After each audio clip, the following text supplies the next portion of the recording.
Xin chào các bạn, ở clip này thì tôi sẽ hướng dẫn các bạn tạo những cái form gọi là custom form sử dụng form API của Drupal 8. Để bắt đầu tôi sẽ quay trở lại cái hệ thống file của chúng ta ở đây. Chúng ta đã biết là đây là hệ thống file custom căn bản của chúng ta ở đây. Ta muốn định nghĩa thêm một cái form đó nó phải có một cái đường liên kết ở trên trình duyệt để ta có thể truy cập vào cái form đó. Chính vì vậy mà ta sẽ phải vào trong cái file routing để ta định nghĩa. Cái file routing này nó sẽ trỏ tới cái function. Cái function đó nó sẽ tạo ra cho chúng ta một cái form và hiển thị lên trên màn hình, đơn giản như vậy thôi. Đây chính là cái file routing mà ở cái bài trước ta đã sử dụng nó để tạo ra cái trang có tên là hello. Nếu bạn mà chưa xem cái bài trước thì bạn tìm xem lại. Ở trong bài đó thì tôi đã tạo ra một cái trang có đường liên kết là hello và nó trả về cho ta ở trên màn hình là một đoạn text đơn giản thôi. Ở bài này ta quan tâm tới cái phần khai báo thứ hai này, tôi đã tạo sẵn ở đây. Tương tự như cái khai báo bên trên, nó đều bắt đầu bằng cái từ custom này và sau đó là cái tên mà ta đặt, đảm bảo là trong cái hệ thống này nó không bị trùng lặp. Như tôi đã nói, cái form này nó sẽ có một cái đường liên kết. Tôi đặt là contact bởi vì cái form mà tôi định build nó sẽ là một cái form mà cho phép người dùng có thể điền thông tin để gửi liên hệ tới chủ website. Sau đó tôi đặt cái đường dẫn này là contact. Cái đường dẫn này khi người dùng truy cập vào Drupal nó sẽ trỏ tới cái định nghĩa của chúng tôi, của tôi ghi ở đây. Khác với cả bên trên này, ta định nghĩa controller. Ở bên dưới này ta không định nghĩa là controller bởi vì nó là form mà, cho nên ta phải định nghĩa nó là một cái form ở đây. Và tương tự ta trỏ nó về cái file mà ta sẽ khai báo cái form đó để trả lời kết quả. Nó nằm trong thư mục custom form này. Custom and source. Source này là đường link mặc định. Bạn không cần phải đưa nó vào đây nữa mà nó mặc định. Source này, sau đó là đây cái form, thư mục form của tôi đây. Đấy. Và trong thư mục form thì tôi có một cái file gọi là custom contact form. Custom contact form. Đây, custom contact form. Nó chính là đây. Về bản chất nó chính là một cái class. Các bạn thấy không? Nó tương tự như là cái custom controller. Ở custom controller tôi use cái controller base. Còn ở trong cái custom contact form thì tôi use ở đây là form base. Đấy. Nó hơi khác một chút ở cái khai báo bên trên thôi, bởi vì rõ ràng đây là một cái form. Ở trong cái file form này, theo quy ước thì bạn phải có 3 cái function, bởi vì bạn ở đây là bạn đã extend cái form base mà, cho nên khi mà extend cái form base này thì bạn bắt buộc phải có 3 function. Thứ nhất là build form này, thứ hai là get form ID, thứ ba là validate form và thứ tư là submit form. Có lẽ là bạn đã làm quen với cả những cái phiên bản trước thì bạn cũng đã làm quen với cả cái build form này rồi. Nó là nơi để ta định nghĩa cái form của những cái trường nằm trong cái form của chúng ta. Validate là khi mà người dùng nhấn nút submit thì ở đây nó là cái nơi để bạn validate toàn bộ những cái trường trước khi mà bạn gửi thông tin về server. Thế còn submit form là nơi mà sau khi toàn bộ những cái trường dữ liệu ở đây nó đã đạt nó lên trên server và bạn redirect cái form này về trang chủ. Ở đây tôi có một cái function mới mà Drupal 8 nó mới xuất hiện. Đó chính là cái get form ID này. Ở những cái phiên bản trước khi mà bạn khai báo cái function form của bạn ấy. Ví dụ tôi khai báo là custom contact form chẳng hạn, thì cái custom contact form này nó sẽ trở thành cái ID, cái form ID luôn, mặc định bởi Drupal. Thế còn ở trong Drupal 8 này thì tôi có thể khai báo cái form ID của tôi tùy biến. Ở đây tôi đặt là custom contact form, nhưng mà bạn có thể đặt nó là bất kỳ một cái gì. Tất nhiên là phải nên bắt đầu bằng từ custom. Đấy. Còn bên dưới này bạn có thể đặt nó bất kỳ một cái từ nào bạn muốn. Thì đó là một cái điểm mới và nó cũng khá là thú vị. Nó giúp ta uyển chuyển trong việc đặt tên cái form của chúng ta hơn. Trở về cái trên này, thì khi mà bạn muốn build một cái form ấy, thì toàn bộ cái phần khai báo các trường trong cái form đó nó sẽ nằm trong cái function build form này. Đấy. Ví dụ như tôi cái khai báo form API thì nó cũng tương tự như Drupal 7 nhé, bạn có thể xem tham khảo ở đây. Drupal 8 form API thực ra là nó tương tự như Drupal 7 thôi.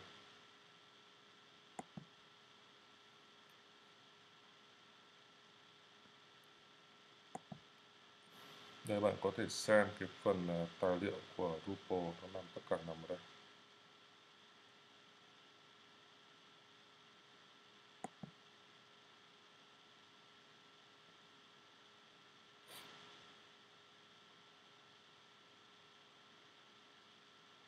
Đấy, như tôi vừa nói, get form ID đây. Đấy, thì ở đây nó có một cái ví dụ để bạn hiểu thêm về cách build form. Bạn thấy là ở đây tất cả những cái cách khai báo ở đây này, nó đều tương tự như Drupal 7. Và tất nhiên nó sẽ có thêm một số cái kiểu trường mới, ví dụ như trường telephone này, web vân vân. Bạn có thể khai báo chỗ này form, ví dụ cái contact form này thường là bạn sẽ hỏi người dùng là họ tên của khách hàng này, name này.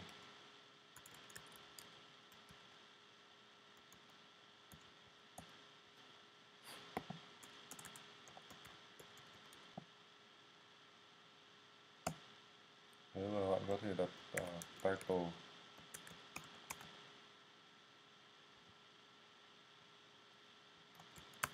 Và bạn đặt trong thẻ P thì có thể dịch nó.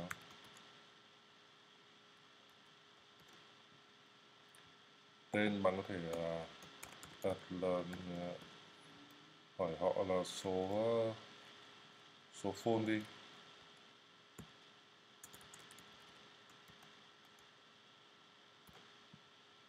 Thì tôi muốn thử luôn cái trường mới của Drupal 8, cái trường telephone nó như là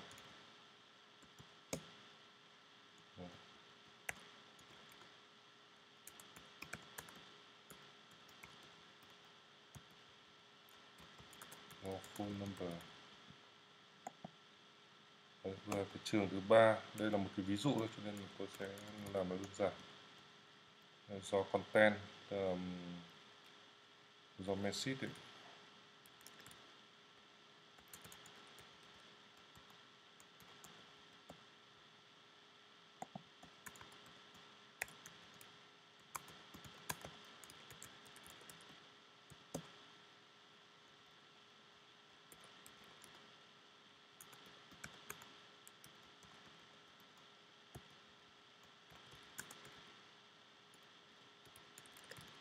Nó đơn giản như vậy thôi. Tất nhiên có một cái trường cuối cùng nữa là một cái trường submit, là cái nút submit.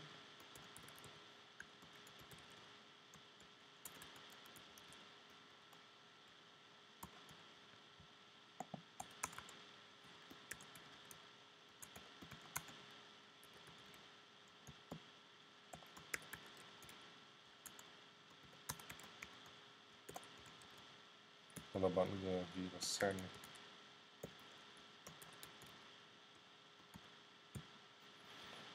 Đấy, và toàn bộ cái form này nó sẽ return, lưu lại. Và như vậy là tóm lại đây nó là gì? Nó là để bạn tạo một cái form, và cái form này nó có thể truy cập được ở trong một cái đường dẫn ấy. Thì trước hết là bạn phải khai báo nó ở trong cái file custom.routing này. Cái phần khai báo này tương tự như ở bên trên, nó chỉ khác ở mỗi một cái chỗ là Thay vì bạn khai báo là controller ấy, thì bạn phải khai báo là form, và cái form này nó sẽ dẫn tới cái file.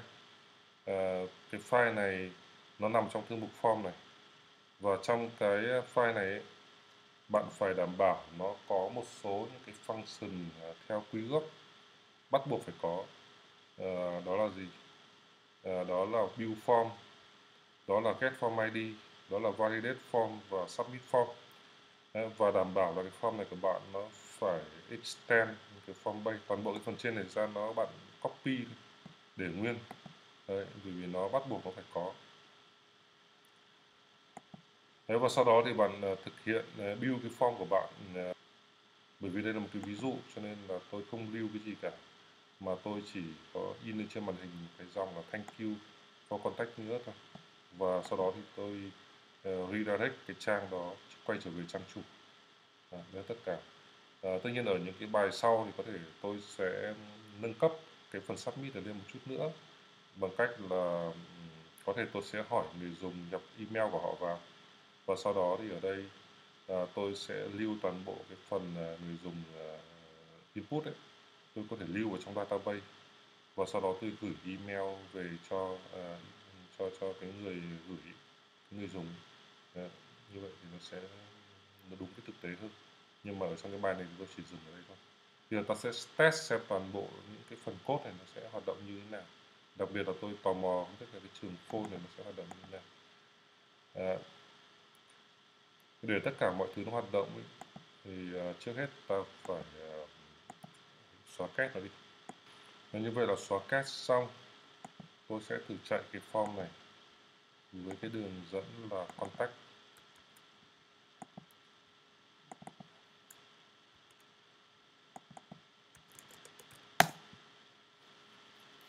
Các bạn thấy không? Như vậy là cái form của tôi đã hiện ra như thế này rồi.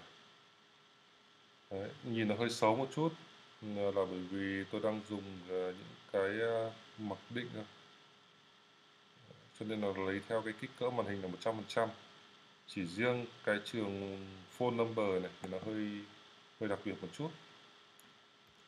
Có lẽ là nó sẽ tự động nó validate cái số phone của tôi. Và nếu tôi nhập tôi không nhập gì cả, và tôi nhấn send, thì nó cũng sẽ quay trở về đây và thank you contact us. Đấy là bởi vì tất cả những cái trường này ấy, tôi chưa có validate gì cả. Bây giờ tôi muốn là người dùng bắt buộc phải nhập thông tin vào đây ấy. Tôi sẽ đưa thêm vào đây. Ví dụ bắt buộc phải có tên chẳng hạn thì require, tôi sẽ set vào bằng true.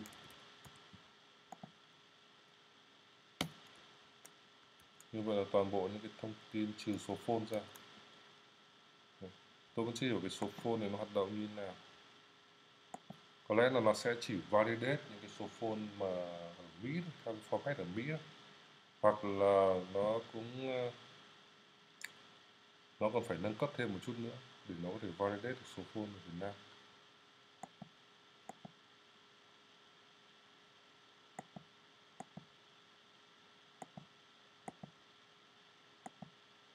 Đấy, bây giờ tôi sẽ load lại cái trang này. Thấy không? Sau khi tôi đặt require thì cái trường này, tên của bạn và trường Geomesit này nó đã bắt buộc phải nhập. Nếu như tôi không nhập thì tôi cứ ấn vào send thì bạn thấy ở đây nó đã hiện lên thông báo ở đây. Đấy, như vậy là bạn phải nhập tên và nhập thông báo ở đây, và bạn nhấn vào cái scan nó sẽ được. Thế còn cái function ở đây validate đây thì nó sẽ làm gì? Thì để lấy được cái thông tin này ra để validate ấy. Ví dụ tôi sẽ validate cái số điện thoại này chẳng hạn. Thứ nhất tôi sẽ phải lấy cái giá trị của nó ra, bằng form state get value, và cái tên của cái trường đó là gì? Là phone.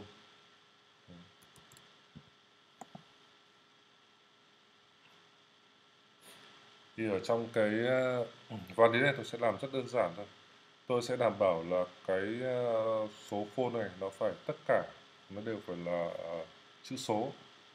Thì tôi check rất đơn giản và đảm bảo là cái số ký tự của nó không vượt quá 10 số, đơn giản vậy thôi. If này, Ờ,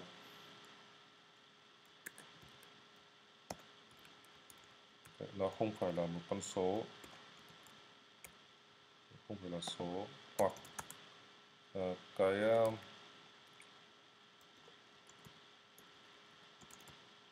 độ dài của nó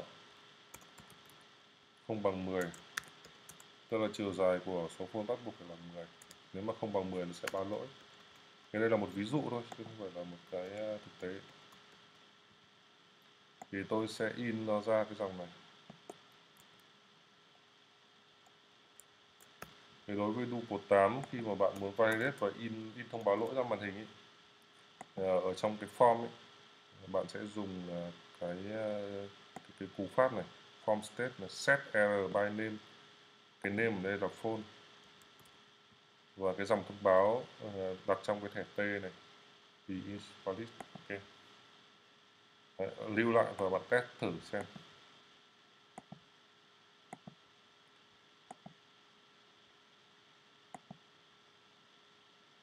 Tôi sẽ load lại cái form này. Đấy, bây giờ số phone này bây giờ tôi sẽ ghi vào một con số ba lăng nhanh như thế này và tôi ấn send. Các bạn thấy không? Như vậy là nó đã thông báo lỗi do phone number is invalid, bởi vì đây không phải là một số phone. Bây giờ tôi nhập vào số chẳng hạn, nhưng mà tôi nhập vào một con số mà nó không phải là 10 ký tự chẳng hạn. Tôi xem nó có báo lỗi không? Ở đây nó vẫn báo lỗi. Mà tôi sẽ nhập đúng là 10 số 1, 2, 3, 4, 5, 6, 7, 8, 9, 10 thì nó sẽ phải được. Đấy, như vậy ok. Đấy thì đây là một cái ví dụ nhỏ để bạn hiểu là cái form nó hoạt động như thế nào. Thứ nhất là bạn phải khai báo những cái trường mà bạn muốn. Tất cả những cái trường này thì nó tương tự như là Drupal 7 thôi. Ngoại trừ cái trường phone này là một cái trường mới. Và bạn muốn tìm hiểu thêm cái form API này, cái cách khai báo nó như thế nào thì bạn tìm theo cái từ khóa đây. Và tôi đã tìm ở form này, Drupal 8 form API. Đấy, nó sẽ ra rất nhiều trang và bạn có thể vào một trong những cái đường link để bạn xem cách khai báo form. Còn nếu bạn đã quen dùng ở Drupal 7 rồi ấy, thì cách khai báo nó tương tự thôi. Nó chỉ là một cái array. Cái đây là cái tên của cái trường, tên mã máy đấy.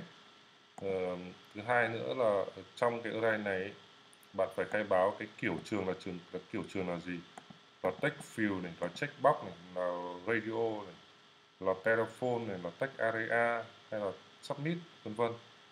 Mỗi một cái trường này nó đều có một cái nhãn label đấy, thì bạn có thể khai báo nó ở trong cái thẻ, ở trong cái thuộc tính là title ấy này. Một cái trường có thể là require không, vân vân.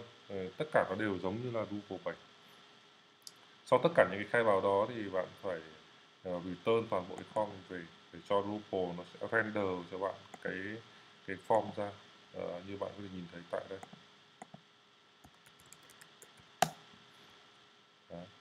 Cái bước thứ hai nữa ấy, là khi mà người dùng người ta submit ấy, thì mọi cái thông tin này nó sẽ phải được validate tại đây. Đấy, và bạn có thể thực hiện validate những cái thông tin đó. Khi mà một cái trường dữ liệu nó không đạt được những cái yêu cầu, những cái điều kiện ấy, bạn sẽ in cái thông báo lỗi của nó ra theo cái cú pháp là như thế này, form state set error by name, bạn có thể in được ra. Và cuối cùng ấy, sau khi validate form này mọi thứ ok ấy, thì cái bước cuối cùng đó là bạn in một cái thông báo ra màn hình để báo cho người dùng biết là cái nội dung của họ đã được gửi tới ban quản trị website. Ví dụ thế. Và bạn có thể redirect người dùng về trang chủ, hoặc bạn có thể redirect người dùng load tại chính cái trang hiện tại của họ. Ví dụ bạn muốn cái trang contact này nó reload chẳng hạn, thì bạn có thể đặt là contact như thế này thôi, thì nó sẽ redirect, nó sẽ reload lại trang, load người dùng, redirect người dùng sang chủ. Bây giờ nâng cấp một chút ở cái form này. Nếu bây giờ cái form này khi mà bạn công khai ra ngoài internet ý, rõ ràng là nó sẽ bị spam. Bởi vì là gì? Bởi vì ở đây nó không có một captcha ở đây. Nếu mà bạn muốn đặt captcha cho cái form này thì bạn đặt như nào? Như ở những cái bài trước ấy, tôi đã hướng dẫn chúng ta cài cái module reCAPTCHA của Drupal vào, của Google vào đây rồi. Đấy, ở đây tôi đã có sẵn nếu bạn chưa xem cái bài hướng dẫn cài CAPTCHA thì bạn xem lại ở trong những cái bài trước. Ở đây thì tôi đã cài cái module này vào rồi, và để đưa CAPTCHA vào trong cái form contact này tôi chỉ cần vào cái phần thiết lập mẫu biểu này. Đấy. Ở đây nó có toàn bộ những cái này. Thì trong cái danh sách này nó chưa có cái form ID của tôi. Lúc này cái form ID nó mới là một cái quan trọng này. Bạn thấy ở đây nó có danh sách những cái form ID chưa? Thế nó chưa có cái form ID của bạn. Mà cái form ID ở đây tôi đặt là gì? Tôi đặt là custom contact form. Đấy, đây là cái ID do tôi đặt. Bạn có thể đặt là bất kỳ cái gì nhé. Còn đây tôi đặt là theo quy ước thôi. Thì bạn có thể copy cái ID này ra, bạn đưa vào đây, add captcha point, đưa cái ID của form vào. Đấy, sau đó là bạn chọn reCAPTCHA cho nó lưu lại. Vậy là xong rồi. Đấy, thấy không? Thì đúng một cái thao tác là xong. Bạn test xem nó hoạt động như nào. Bởi vì ở đây bạn đang login là admin rồi, cho nên là nó sẽ không thể nào hiển thị cái captcha ở đây được. Cái captcha này nó chỉ hiện khi mà người dùng chưa login thôi. Và có thể mở trình duyệt một cái trình duyệt mới ra. Ở đây bạn thấy đấy. Đấy. Khi tôi mở trình duyệt mới, nghĩa là tôi chưa login, đây là một trình duyệt khác mà tôi chưa login ý. Thì bạn thấy ở đây là cái captcha đã hiển thị ra đây rồi. Như vậy là chỉ bằng hai thao tác đơn giản thôi. Khi bạn đã biết cái form ID của bạn rồi ấy, và bạn đã cài cái module captcha của bạn vào trong hệ thống rồi ấy, bạn chỉ cần add cái ID đó vào trong là xong. Toàn bộ cái form của bạn đã được bảo vệ rất là dễ dàng ở đây. Đấy. Vậy muốn submit là bạn phải submit captcha.